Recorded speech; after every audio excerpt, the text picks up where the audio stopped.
हैं, सारे के सारे जो ना वो बाहर के क्लाइंट्स वगैरह होते हैं। सो मेरा एक्सप्लोर जो है वो ना सिर्फ पाकिस्तान में बल्कि बाहर भी काफ़ी लोगों के साथ काम करने में हुआ है। तो मेरी जो साइंटिफिक फील्ड कह लें कि या इस फील्ड में जो एज अ कैरियर स्टार्ट हुआ है वो बेसिकली वो एमपी लैब से हुआ था। I feel very proud to be a part of those pioneer students के जिन्होंने ये लैब स्टार्ट की थी। ये आपकी फर्स्ट प्रायोरिटी, ठीक है। पोजीशन मैटर नहीं करते, आपके जितने बड़ी तरीके साइंसदान गुजरे हैं ना वो सारे बैक बेंचर ही थे, ठीक है। तो पोजीशन मैटर नहीं करती आपके लिए, आपके लिए सबसे ज्यादा मैटर ये करता है कि आपने जिस कैरियर के लिए एफर्ट पुट करनी है ना उस एफर्ट के अंदर आपकी ब्रेक नहीं आनी चाहिए।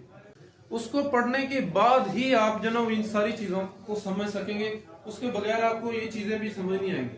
हाँ, एक जो ना वो तहकीक के तौर पर आप जरूर पढ़े। जब तक के ब्लैक होल का कॉन्सेप्ट था, कॉन्सेप्ट ही था सिर्फ, जब तक प्रूव नहीं हुआ किसी साइंसदान ने अपनी थ्योरी में उसको जो ना वो एज अ सॉलिड कॉन्सेप्ट के तौर पर, एज अ सॉलिड थ्योरी के तौर पर नहीं लिया।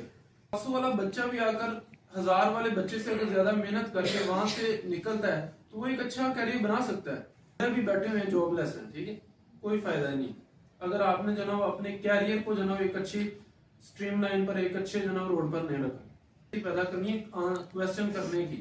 ये है कि आपने रिस्पेक्ट करनी है अपने टीचर्स की, ठीक है। हमसे फिर लास्ट में मैं कहूंगा कि आपने नमाज, ठीक है, नमाज जो है वो आपने कोशिश करनी है कि 5 वक्त की पढ़े, ठीक है। वो कि हम भी जो ना वो आईटी के अंदर जाएं, सॉफ्टवेयर डेवलपमेंट करें, वेबसाइट्स बनाएं, एप्स बनाएं।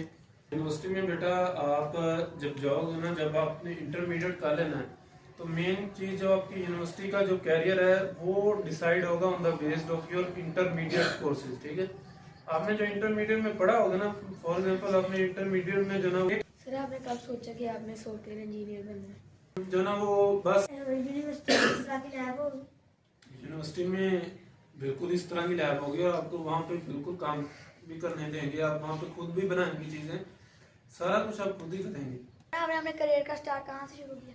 मैंने अपने करियर का जो स्टार्ट है वो बेसिकली जो 2016 बैचलर स्कॉलरशिप मेरी जो बेसिकली हुई थी वो इंटरमीडिएट में मुझे स्कॉलरशिप मिली थी और वो पंजाब कॉलेज ने 100% में मुझे दी थी। मैंने 4 साल में 60 रुपीज दिए होंगे, सॉरी 2 साल इतने में तकरीबन। सॉफ्टवेयर इंजीनियर कब बने?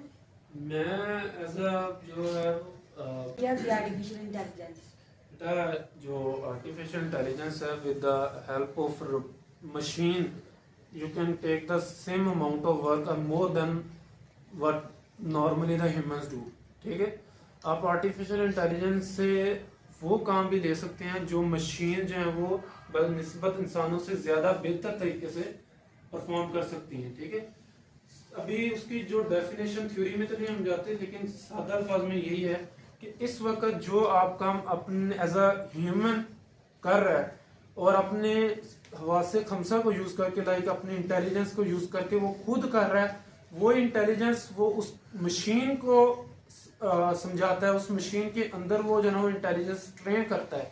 जैसे ऑफ डाटा जो है ना उसके ऊपर उसको फिर जो है टेस्ट किया जाता है, फिर टेस्ट करने के बाद उस मशीन की जो है वो एक्यूरेसी चेक की जाती है कि कितने % ठीक है, कितने % नहीं ठीक, ठीक है।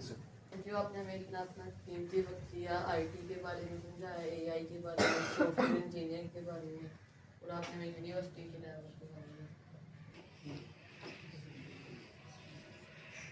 में। स्टेम पाकिस्तान का माशाल्लाह काफ़ी अच्छा इनिशिएटिव है and I am really happy to join this kind of session जो मैंने बच्चों के साथ लिया और बच्चों को माशाल्लाह गाइड भी किया। तो this kind of session and this kind of initiative should be taken by the other people as well in the country, ताकि जो ना वो स्टैंडर्ड ऑफ एजुकेशन बच्चों को मुहैया किया जाए जो कि दूसरे कंट्रीज जो ना वो अडॉप्ट कर रहे हैं। आई am really thankful for the stem Pakistan. Thank you.